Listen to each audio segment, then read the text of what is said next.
Outra propriedade aí das argamassas diz respeito à exudação. Tá? A exudação é uma propriedade tanto da argamassa como do concreto, que é nada mais é que a tendência de separação da água da argamassa, tá? De modo que a água sobe e os agregados descem pelo efeito da gravidade. Naturalmente, partículas mais pesadas descem, tá? Então, argamassas de consistência fluida, por exemplo, apresentam essa maior tendência de exudação. Você pega uma argamassa de consistência mais seca, eu não tenho esse tipo de problema. Eu tenho esse tipo de problema, na verdade, quando eu tenho muita água na minha mistura. Então, uma argamassa fluida, por exemplo, um chapisco. Sempre quando eu for aplicar ele, eu tenho que estar misturando aquele material para procurar manter uma certa homogeneidade. Se eu preparo uma argamassa de chapisco e espero um pouco, a parte mais grossa vai descer para o fundo, tá? Não vai ter uma eficiência muito grande. Então sempre tem que estar misturando. Para argamassas autonivelantes, por exemplo, que ela é bem fluida também, eu não consigo fazer uma argamassa autonivelante com muita água, tá? Essa consistência a gente atinge ela utilizando aditivos. Tá? A gente vai conversar sobre aditivos mais à frente. Então tem que ter muito cuidado quando a gente estiver desenvolvendo argamassas de consistência fluida, tá? Justamente pela questão da exudação, da separação do material. O material deixa de ser homogêneo, passa a ser heterogêneo. Conforme o ponto que você pegar uma argamassa dessa seca, você vai ver que um ponto vai ter muita areia, outro ponto vai ter muita pasta, então ele não vai estar homogêneo. Densidade da massa, relação entre massa e o volume do material. A gente tem, já falei aqui para vocês, tem alguns tipos de argamassa diferentes, que variam conforme o tipo do agregado que eu estou empregando. Tem muita gente fazendo estudos com argamassa, com EPS, com vermiculita, que gera aí um peso diferente do material, tá? E adesão inicial é a união inicial da argamassa no estado fresco ao substrato, tá? É uma das grandes propriedades aí para as argamassas de revestimento, principalmente, tá? A aderência dela com o substrato, ou melhor, parede, ou a laje, tá entendendo? Substrato quer dizer o local que vai receber esse tipo de material. Vamos lá, continuando. Consistência e plasticidade.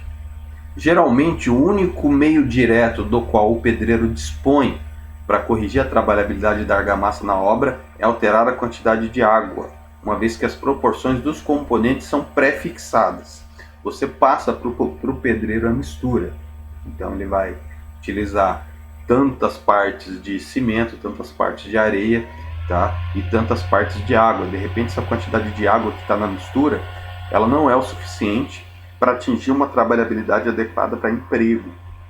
Então essa trabalhabilidade geralmente é corrigida com a água, mas a gente sempre tem que ter o cuidado.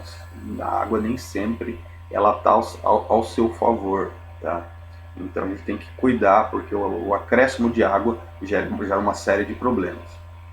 Então esse ajuste pela adição de mais ou menos água, em primeiro lugar, diz respeito à consistência ou fluidez da argamassa, a qual pode ser classificada seca, plástica ou fluida, dependendo da quantidade de pasta aglomerante existente ao redor dos agregados. Então aqui a gente tem, para exemplificar, uma argamassa seca, tá? Então o que a gente tem? A gente tem os grãos dos agregados. Imagine isso aqui como se fossem as partículas de areia, tá? Ele mostra aqui, no caso, não sei se vocês estão conseguindo visualizar a mãozinha, não está visualizando pelo vídeo, mas na sequência eu habilito ela. Mas olhando a imagem de cima aí, né, da argamassa seca, a gente tem a areia gerando o atrito entre as partículas. A gente não tem a pasta ali fazendo essa envoltura em torno do material. Então a argamassa fica bem áspera, tá? Ela é rica em areia e pobre em aglomerante, tá? A argamassa plástica, que seria a situação de baixo, então a gente tem aqui uma fina camada de pasta aglomerante que molha, ela envolve toda a superfície do agregado, toda a superfície da areia, tá? dando uma boa adesão entre eles, com uma estrutura pseudo-sólida. Então a gente tem aqui, ó, a pasta envolvendo toda a partícula, todo o grão, conforme esse desenho aí mais de baixo. E a consistência fluida, o que, que a gente tem? A gente tem a sobra da pasta aglomerante. Com essa sobra, eu não tenho essa estrutura que serve de suporte entre as partículas de areia. Então a tendência é que a partícula de areia, uma se assente em cima da outra e a água acabe subindo para cima, isso de forma gravitacional. Então a gente tem que cuidar com esses conceitos, com essas questões. Tá? Quando ajusta a argamassa para sua consistência preferida, o pedreiro pode fazer um novo julgamento, tá? Expressando isso em palavras como áspera, pobre ou magra, que é característica negativa. Então uma argamassa magra, tá? É uma argamassa com pouco cimento, com pouco aglomerante, ou pouco cal, dependendo do tipo da argamassa, ou com pouco gesso, tá? Depende do tipo da argamassa que eu estou confeccionando. Quando eu falo cimento, estou falando de aglomerante num conceito mais genérico, tá? E plástica e macia para características positivas. Então, nesse momento, ele sempre está falando de plasticidade, tá? Então, o cimento ele garante essa plasticidade. Essa propriedade é influenciada pelos tipos e pelas quantidades de aglomerantes e agregados, pelo tempo e pela intensidade da mistura, além de pela presença de aditivos, principalmente do aditivo incorporador de ar. Tá? A gente vai falar mais à frente a respeito desse aditivo incorporador de ar. Ele é um aditivo que ele mantém, no caso, ele impede a exudação, a segregação do material. Ele garante, por exemplo, um melhor isolamento térmico e acústico para as argamassas. Tá? Vamos falar isso mais à frente quando a gente tratar do assunto aditivos. A trabalhabilidade ela é alterada quando a argamassa entra em contato com o substrato. Tá? Então, a qualidade e quantidade da alteração dependem das características da base. Por exemplo, eu faço uma argamassa de reboco. Se eu for rebocar em bloco cerâmico, é um tipo de resposta que eu vou ter do substrato. Se eu for aplicar em um bloco de concreto, é outro tipo de resposta que eu vou ter. Eu tenho uma absorção e uma aderência analisada de forma diferente. Tá? Então o substrato é parte importante nessa relação da trabalhabilidade, nessa relação com a adesão do material. Tá? Tem que ficar bem claro isso. Então não existe um padrão de argamassa, por exemplo, de reboco. Posso até definir um padrão para esse tipo de argamassa. Por exemplo, reboco se eu estou utilizando em bloco cerâmico, mas concreto já tem que ter uma característica diferente. Tá? Um reboco num concreto já é diferenciado. As alterações podem ser avaliadas indiretamente por meio de características e propriedades como adesão inicial, retenção de água e de consistência, a exudação e a coesão da argamassa. Tá? Por exemplo, o bloco de concreto ele puxa muita água. Tá? Então é uma característica dele. Então a tendência é que a argamassa ela sofra algum tipo de problema nesse sentido. Então quando eu estou fazendo um revestimento em bloco de concreto, convém, interessante trabalhar com mais cimento. Alguns ensaios para a gente medir a trabalhabilidade. Tá? Tem um principal, tá?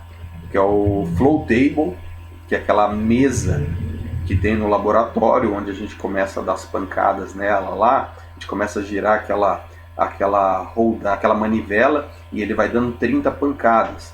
A gente fez esse ensaio recentemente, quando a gente confeccionou argamassa de cimento, tá? No laboratório para fazer os testes. Então esses ensaios de trabalhabilidade, ele avalia, quantifica e prescreve valores de trabalhabilidade das argamassas por meio dos ensaios. Tá? Mas não é uma tarefa fácil. Porque o que a gente tem? A argamassa ela não depende somente da mistura que eu estou fazendo. Tá? Parte importante da trabalhabilidade é o substrato. Então eu tenho uma variável, eu estou fazendo uma análise de trabalhabilidade em laboratório sem muitas vezes considerar o substrato. O flow table, que é a mesa de consistência, acho que está aqui, ó, inclusive o desenho dela mais à frente, é uma chapa de metal.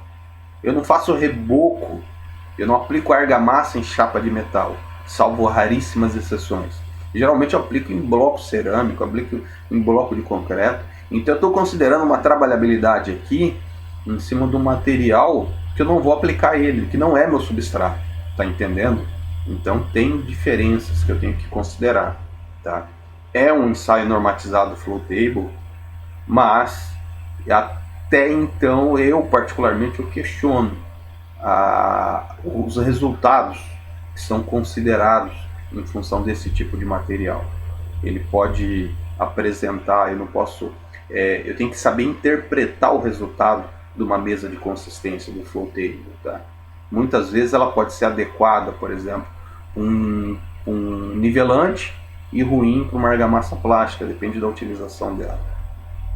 Então a trabalhabilidade não depende somente das características da mistura, que por si só já são complexas, mas também de várias propriedades dos substratos, e da habilidade do pedreiro que está executando o serviço e da técnica de aplicação. Então, pessoal, nessas variáveis a gente considera até a habilidade do pedreiro, a força de aplicação.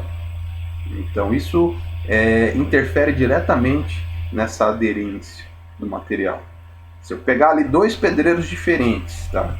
Posso fazer a mesma argamassa, posso utilizar o mesmo bloco cerâmico, eu vou ter resultado diferente, tá? Porque de repente um dos dois consiga aplicar, bater essa argamassa com uma forma diferenciada, a força na aplicação, aquela que o cara pega a colher assim, pô, é que ele vai batendo a argamassa na parede, por exemplo. Essa força de aplicação ajuda bastante. Então ela facilita a aderência do material. Então sempre vou ter resultado diferente, mesmo com argamassas iguais.